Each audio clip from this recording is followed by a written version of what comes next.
আজকে আমি রান্না করেছি ঝিঙ্গে দিয়ে মাছের পাতলা ঝোল। তাও আবার আদা রসুন জিরা বাটা কোনো কিচ্ছু ব্যবহার করি নাই। আবার বিশ্বাস করবেন কোনো প্রকার পানিও ব্যবহার করি নাই। তো চলেন কিভাবে রান্না করেছি সেটা শেয়ার করি। প্রথমে চুলায় একটা প্যানের মধ্যে আমি দিয়ে দিচ্ছি পরিমাণ মতো সয়াবিন তেল। আমি এই রান্নাটা সয়াবিন তেল দিয়ে করব, আপনারা চাইলে সরিষার তেল দিয়েও করে নিতে পারেন। এখন হচ্ছে তেলটা গরম হওয়ার জন্য ওয়েট করছি। তেলটা যখন গরম হয়ে গিয়েছে, আগে থেকে মাখিয়ে রাখা মানে লবণ আর হলুদ দিয়ে আমি মাছগুলোকে ভালো করে মাখিয়ে রেখেছিলাম 5 মিনিটের মতো। এরপরে আমি মাছগুলোকে ভেজে নিচ্ছি। এখানে আমি 4 পিস হচ্ছে রুই মাছ নিয়েছি আর 1 পিস সরপুঁটি মাছ নিয়েছি। এখন এই মাছগুলোকে আমি হালকা ব্রাউন কালার করে ভেজে নিচ্ছি।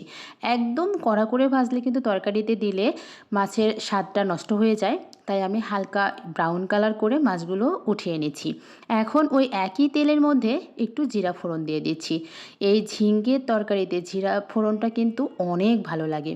এরপর আমি দিয়ে দিয়েছি 2টা পেঁয়াজ বাটা। যেহেতু আমি আদা রসুন জিরা বাটা ব্যবহার করি নাই, যার কারণে পেঁয়াজটাকে বেটে ব্যবহার করেছি, এতে করে ঝোলটা একটু গাঢ় হবে। এখন দিয়ে দিলাম স্বাদ মতো লবণ, হাফ চামচ ধনিয়া গুঁড়া, হাফ চামচ হলুদ গুঁড়া, আর এখন আমি দিয়ে দিব হচ্ছে 1.5 টেবিল চামচের মতো কাঁচামরিচ বাটা। আমি এই ঝিঙ্গে দিয়ে মাছের ঝোল রান্নায় শুকনা মরিচের গুঁড়োটা ব্যবহার করে নাই, আপনারা চাইলে করতে পারেন। আমি ব্যবহার করি না, যে ঝিঙ্গের কালারটা কাঁচামরিচ দিয়ে রান্না করলে সুন্দর লাগে, সবুজ কালারটাই থাকে, যার কারণে আমি এই কাঁচামরিচটা দিয়েই রান্নাটা করি। এখন আমি মশলার সাথে ঝিঙ্গেটাকে একটু ভালো করে নেড়েচেড়ে কষিয়ে নিচ্ছি। আর নেড়েচেড়ে নিয়ে আমি ঢাকনা দিয়ে ঢেকে কষিয়ে নিব। এখানে দেখতেই পেলেন আমি কিন্তু কোনো প্রকার পানি ব্যবহার করি নাই, পানি ছাড়াই হচ্ছে কষিয়ে নিচ্ছি। ঝিঙ্গে এমন একটা সবজি, আপনি যত বেশি কষাবেন দেখবেন যে পানি অনেক বেশি বের হচ্ছে। তো আমি হচ্ছে একদম পানি ছাড়াই সুন্দর করে ঝিঙ্গেটাকে কষিয়ে নিচ্ছি।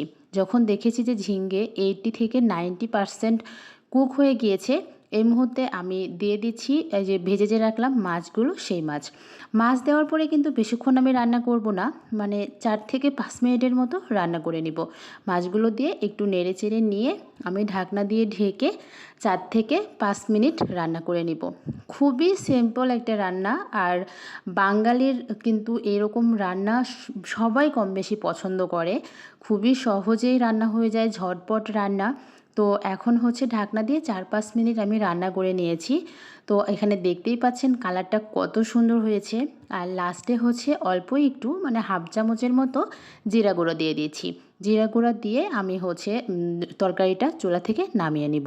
এরপরে রেডি হয়ে যাবে আজকের এই ঝিঙ্গে দিয়ে মাছের পাতলা ঝোল। দেখতেই পেলেন আমি কিন্তু কোনো প্রকার পানি ব্যবহার করি নাই। একদিন এভাবে রান্না করে দেখবেন যে আসলে কতটা মজা হয়। তো আমার আজকের ভিডিওটি এ পর্যন্তই। আমার ভিডিওটি যদি ভালো লেগে থাকে অবশ্যই কিন্তু আমার পাশে থাকবেন, একটা লাইক আর কমেন্টস করে জানাবেন। ইনশাআল্লাহ দেখা হবে নেক্সট কোনো ভিডিওতে। সবাই ভালো থাকবেন। আল্লাহ হাফেজ। আসসালামু আলাইকুম।